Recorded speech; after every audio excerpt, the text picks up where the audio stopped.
আমাদের প্রাণপ্রিয় মানুষ, যাকে আমরা ভালোবাসি, যিনি আমাদের ভালোবাসছেন, উনার জন্য আজকে এই আয়োজন।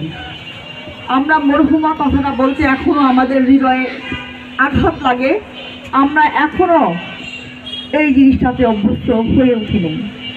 আপনারা জানেন, বাংলাদেশ জাতীয়তাবাদী যতবার দেশের একটা কোনো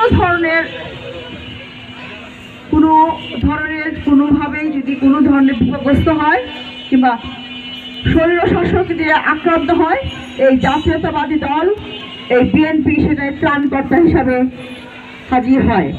আপনারা জানেন, আমাদের দেশের আমাদের প্রেসিডেন্ট জিয়াউর রহমান, যিনি স্বাধীনতা ঘোষণা করেছিলেন, উনি কিন্তু স্বাধীনতা ঘোষণা করার কথা ছিলেন না, কিন্তু উনি নিজে দায়িত্ব নিয়ে স্বাধীনতা ঘোষণা করেছেন, যার জন্য আমি আপনি বাংলাদেশের একটা স্বাধীন দেশে বসে করছি।